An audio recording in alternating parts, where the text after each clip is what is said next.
The opening sequence of Superman and Lois' pilot episode is a perfect Superman story all on its own, a montage that takes us through the life of Clark Kent up to the present day. It's a sequence that hits all the right spots, from its depiction of Clark's childhood, to his first days as a hero, meeting the love of his life, and then to the family they start together, as we are introduced to their twin teenage sons, Jonathan and Jordan. Starring Tyler Hoechlin and Betsie Tulloch as the titular heroes, Superman and Lois is a compelling take on two of comic books' oldest and most iconic characters, and unique in its place in the CW's Arrowverse. More than the idea of the Man of Steel, the ultimate and arguably the original superhero, Superman and Lois instead sells us on the humans behind the capes and the powers, and sets up that the most immediate stakes here aren't about the fate of the Earth, it's the fate of this family. The world will always need Superman. And when there is a problem, you will be there for them, but right now this family needs you more. And makes for the utterly captivating humanity at the heart of Superman and Lois. So what is it that makes Superman and Lois so compellingly human? Why is a family drama the perfect vehicle for a Superman story? And what, beyond the aspect ratio, truly sets it apart from its superheroic peers? This video will contain spoilers for the first 5 episodes of Superman and Lois. Be warned. Ironically, this version of Superman was spun off from the CW's Supergirl, rather than the other way around as is normally tradition for the characters. Despite the obvious connection between the two, Superman was conspicuously absent from Supergirl's first season and appeared only as a silhouette, or at the other end of some instant messaging. It's hard to definitively say how much the lack of on-screen Superman stemmed from executive decisions more than creative ones, but fortunately questions about why isn't Superman ever helping out could be laid at least slightly to rest when Supergirl moved from original network CBS to join Arrow and The Flash on the CW, and Tyler Hoechlin as Superman finally made his first appearance in the show's second season premiere. Hoechlin was previously known primarily for his role in the MTV series Teen Wolf, and although he had auditioned for Superman and Man of Steel and lost out to Henry Cavill, his ultimate casting as the caped hero was surprisingly hassle-free. As Hoechlin told EW in 2017, "Honestly, it was the strangest thing. There wasn't an audition. I had a great meeting with executive producers Greg Berlanti and Andrew Kreisberg in June. I had been told that the meeting would have something to do with Supergirl, but nothing really specific. Halfway through, they brought up the idea of introducing Superman to the show and asked if I'd be interested. I said, yeah, absolutely, I'm obviously a fan. I believe that was on a Monday. On Friday, we got a call with the offer, so it was very quick. It was very flattering, and I wish every job came about that way." Hoechlin immediately brought an affable, easygoing levity to his performance that sat in stark contrast to the more brooding, big-screen Man of Steel. He embodied a bumbling goofiness instantly reminiscent of Christopher Reeve's iconic portrayal. Yes, sir. I know that no one says lickety-split anymore. Although you do still say Great Caesar's Ghost, which is a bit of a throwback. And it was a joy to watch him and Kara so gleefully embracing their shared heroism together. I've dreamt of this moment. The two of us teaming up. Me too. I usually say hi. Me too. As put by the Washington Post review of the episode, Hoechlin's Superman is something we haven't seen in live action since Dean Cain, a Superman smiling on the job, having fun and inspiring hope, not fear of being crushed by a building. From there, Hoechlin would have a handful of appearances over the next few years, next popping up in the 2018 crossover Elseworlds, and then in Crisis on Infinite Earths, the Arrowverse's biggest crossover to date that aired from December 2019 to January 2020. Elseworlds saw Betsie Tulloch's introduction as Lois Lane, a role she would also reprise in Crisis. Tulloch brought what she has since referred to as a joie de vivre to comic books' most intrepid reporter, believing that such an exuberant enjoyment of life had been integral to Margot Kidder's standard-setting performance as Lois in Richard Donner's Superman. Tulloch wrote on Instagram after landing the role, "When I started acting, one of my teachers asked me to watch the screen test for the role of Lois Lane for 1978's Superman. All of the actresses were terrific, but it was always clear to me why Margot Kidder won the role. She seemed lit from within, full of joie de vivre." Coincidentally enough, Tulloch told TV Line, "When I booked the role in 2018, I was really pregnant and I was in the middle of my own investigation. I found out that somebody I loosely knew was scamming people that I knew, and I was really into it, putting together the pieces of this puzzle. In October 2019, it was finally announced that the super couple would soon be leading a series of their own, Superman and Lois. The reality-altering ending of Crisis on Infinite Earths gave all Arrowverse shows the opportunity to rewrite their own canon as they saw fit, which Superman and Lois took full advantage of in order to tell a fresh story with a unique point of view compared to what Supergirl had been doing. And from the moment the first trailer dropped in January 2021, Superman and Lois immediately promised something different to the rest of the Arrowverse, both in visual style and story structure. The new show has a distinct look, with a much more cinematic tone and style. Showrunner Todd Helbing, who previously worked on The Flash, told Deadline that we just approached this as much as we could like a feature. From the aspect ratio, to the cinematography, to the look, to the design of the house and farm. Although their takes on Superman are very different, Superman and Lois takes a lot from the visual aesthetic of Zack Snyder's Man of Steel to help give it that cinematic feel, with boosted reds to make Superman really pop on screen, to visually demonstrate the larger-than-lifeness of the character, what he represents to the people around him, a splash of colour in an ordinary world. The most obvious thing that sets Superman and Lois apart from other takes on the characters is having to deal with raising two teenage boys, especially when the two are wildly different from one another. The initial story revolves primarily around the family drama that ensues when the truth finally comes out surrounding Clark's secret identity, the development of powers in one of the boys, and the family's move to Smallville after the passing of Martha Kent. Superman has always been an inherently wholesome character, so putting him at the centre of a family drama makes a surprising sense, and offers something a little different to your standard superhero fare. Tulloch told Collider, "Tyler and I both were convinced by the way that Todd Helbing pitched the show. We didn't want to do huge set pieces and flying around for 6 years. What really signed us up for it was the family drama aspect of it. He pitched it as Friday Night Lights, with elements of Superman and elements of Lois Lane." Helbing told Den of Geek of how his own experiences as a parent influenced the story. "I have two boys who are wildly different, so that became part of the storytelling. What do you do as parents when one child is completely different from the other and needs different attention and different help? The brothers' relationship changes the family dynamic. While this is obviously a brand new addition to Superman canon, it's a personal angle that gets straight into what makes Superman an interesting hero when done correctly. Just because Clark Kent has more or less all of the superpowers doesn't mean that he can solve all of his personal problems as easily as he can catch a crashing plane.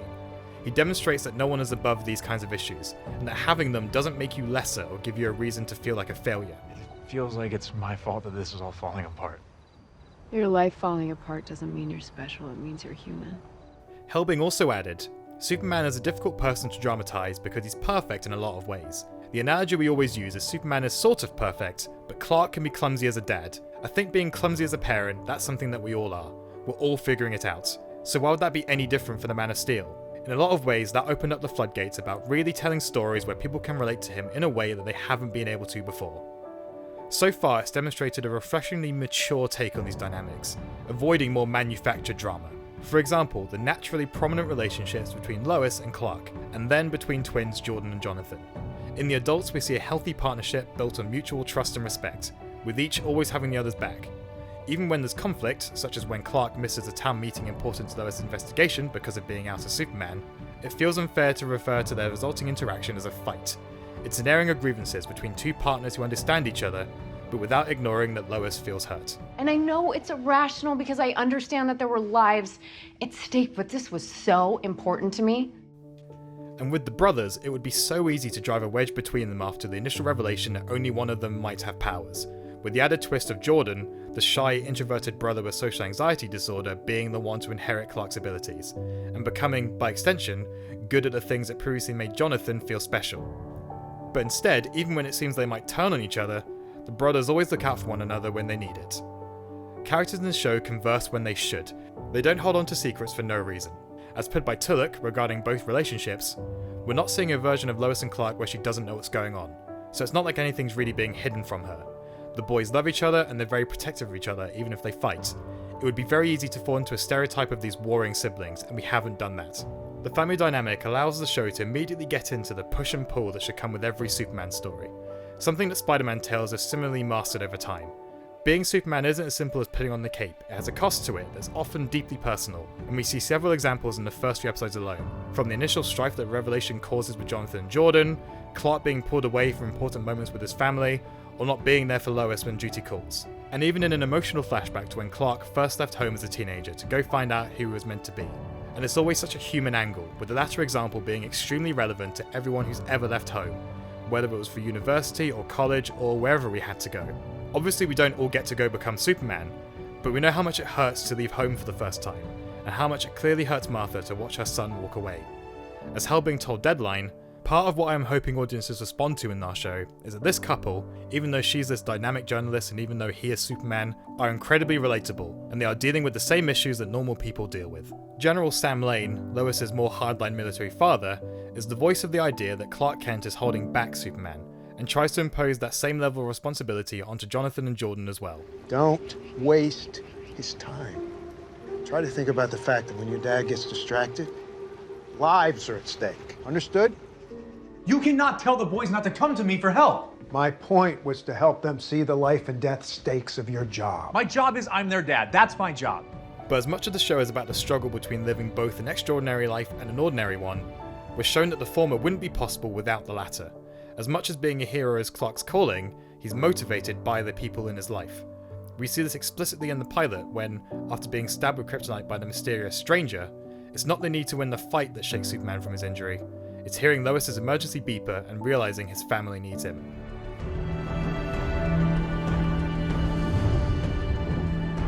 Clark, come home. When talking about super parents, to understand Superman, you have to look at Martha and Jonathan Kent, and how the treatment of these characters directly influences the type of hero that Clark grows up to become. Superman and Lois lifts from Donner's 1978 Superman in its depiction of Jonathan Kent's death, once again dying of a heart attack that Clark can do nothing about. It's an important lesson for him, to teach him that he can't save everyone, that sometimes death just happens and it's natural. This is only further compounded as a theme by Martha's passing early in the pilot, which is the result of a stroke. We get that juxtaposition of Clark immediately flying as fast as he can to Smallville when he gets the call, but of course there's nothing to be done. And in an emotional display of raw humanity, he can barely even bring himself to look at her before eventually breaking down.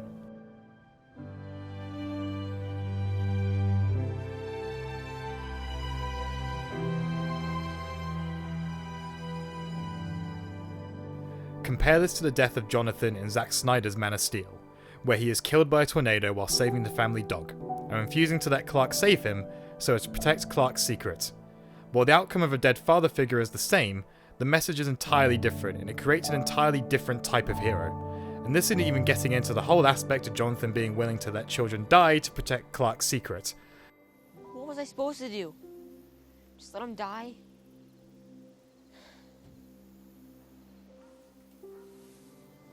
Maybe.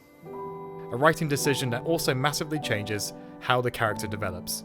Jonathan's death in Man of Steel and his lessons up to that point teach Clark about sacrifice, something more from a soldier or a warrior's perspective. Clark has to be willing to let Jonathan die for the supposed greater good, which is a very different theme to what Donner or Superman and Lois put to screen. And the Superman of Man of Steel goes on to feel more like a warrior as a result, someone riddled with guilt and an obligation to be a hero, a sense of duty. Mark Bernardin, journalist and writer, said on Twitter about Man of Steel and his take on Jonathan Kent, "Not that every superheroic motivation should be the same, but in ways great and small, we are the products of the people who raised us. We can strive against that primal set of instructions, but it takes years and a set of competing moral guidelines. I'm just not convinced that this Clark Kent ever grows up to save lives, let alone become Superman." Man of Steel Superman isn't as much about Clark Kent as it's about Kal-El, a man from another world trying to find his place on Earth. Clark starts the film detached from humanity, isolated because of his powers. But Donner's film in Superman and Lois are distinctly about Clark trying to protect the place he already has on Earth, coming from the perspective of a guy who just happens to be Superman. It's part of him, as is his Kryptonian heritage, but it's not all he is. He's just as much the dorky guy who loves his home, his community and his family, and absolutely adores something as wholesome as the Smallville Harvest Festival, where he gets far too excited about the chocolate bacon. The Fishers! Every year they have this sugar bowl stand, they make chocolate bacon. The lessons he receives from the Kents are so important as to who Clark becomes, and Superman and Lois makes a recurring point about how Clark turned out the way he did because of who he was raised by, not because of who he was born as. Jonathan and Martha were simply two good people who did their best to raise a lost child as part of their family and their community. You know, I think about my dad a lot. Now, he was just heading off to church one day when a meteor crashed in his front yard. And just like that, he was a father. And continued to contribute to said community for their entire lives. In these first few episodes, we see Martha remembered by the people of Smallville because of her kindness and generosity, and those are the lessons that made Clark into a Superman. Everyone in town knew that if you were in trouble, Martha would be there. She was like this town's Superman, or Superwoman. Sounds like they had a lot in common. The Superman of the current films was born from extraordinary events, destined for bigger things and taught a harsh lesson in sacrifice. But in Superman and Lois, he is instead forged by the ordinary, a good man simply because he was raised by good people, who is trying his best to do what he does just because it's the right thing to do, and will proudly admit of his costume. My mom made it for me. As Hoechlin told EW, it's Superman as I think he was intended to be, which is just an incredible symbol of hope to kids that they can do anything. They can be good people, and that good people can triumph over evil. You don't have to be dark and brooding and always in this state of masculine toughness. This version of Superman is all about the strength in the ordinary, as bound by human problems as he is by superhuman ones, and the show makes a point of recognising that seemingly small acts of human heroism are just as important as the grander events that Clark gets involved in, like hearing how Martha Kent was someone that the people of Smallville could always rely on, or the way that Clark makes sure to thank firefighter Kyle Cushing for helping his sons. And it's one of the big things that Lois brings to the show, representing a completely human approach to doing the right thing.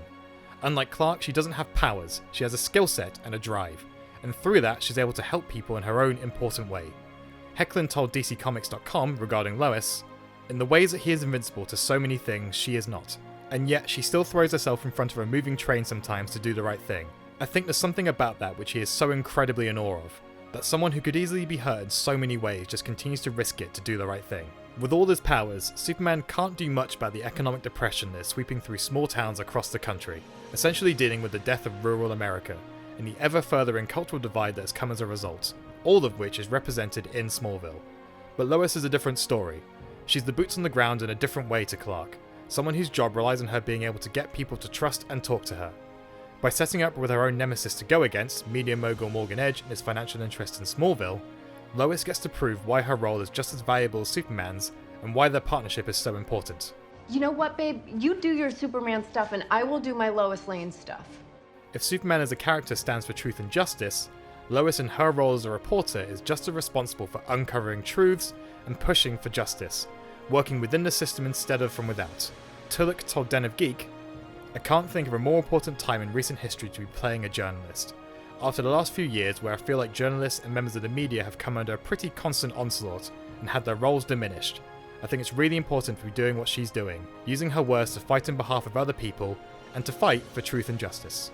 And through Lois we get to experience Smallville as it currently is, rather than the idealised place Clark remembers, especially through her dynamic with characters like Kyle, the husband of Superman mythos mainstay Lana Lang, and whose views on Edge and Smallville's future wildly differ from Lois's.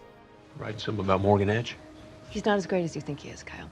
I was bringing jobs to Smallville, so that's good enough for me. Lois is coming into the situation as someone from the big city, and someone who's used to seeing the big picture, and doesn't immediately understand the reality of people who've lived in a small town their entire lives. Tulloch told comicbook.com about bringing Lois to Smallville. I've seen some people being like, "I want to see Lois in Metropolis. Lois is a city girl," and I'm like, I get it. But that's part of why her storyline's kind of interesting, because she is a fish out of water in Smallville. And so as much as she can so clearly see that Edge is a corrupt parasite who drains struggling small towns dry, from Carl's point of view, Edge's promises are exactly what the town needs. What I'm saying is that in situations like this, some money in your pocket is better than none. A lot of nothing is still nothing, Miss Lane.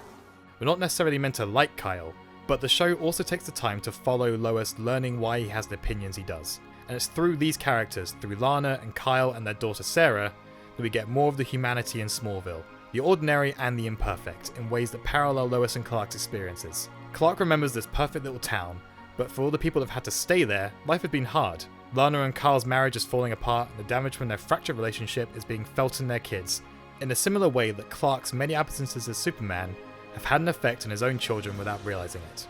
I've been gone a lot in your lives. Now, I always told myself that you'd both be fine and that it wouldn't affect you, but I was wrong. I know it has. Continuing the parallels between the two families, the relationship between Sarah and Jordan explores the delicate but important topic of mental health in teenagers, but through different lenses, recognizing that such challenges affect many different people in many different ways, and even the varying ways the people closest to you might approach it. Where Clark does his best to show patience and support Jordan the best he can, even in the face of his own mistakes, you have the contrast of Lana and Kyle waiting in the car outside while Sarah is in therapy, so they don't get recognized. The all too real idea of mental health as just a dirty little secret. How does Clark connect with a son who's dealing with something that can't be fixed by superpowers? How does Lana reach a daughter who pulls further away the harder she tries? These aren't questions you'll normally ask in this kind of show. Inda Navarrete, who plays Sarah, spoke to comicbook.com on the subject.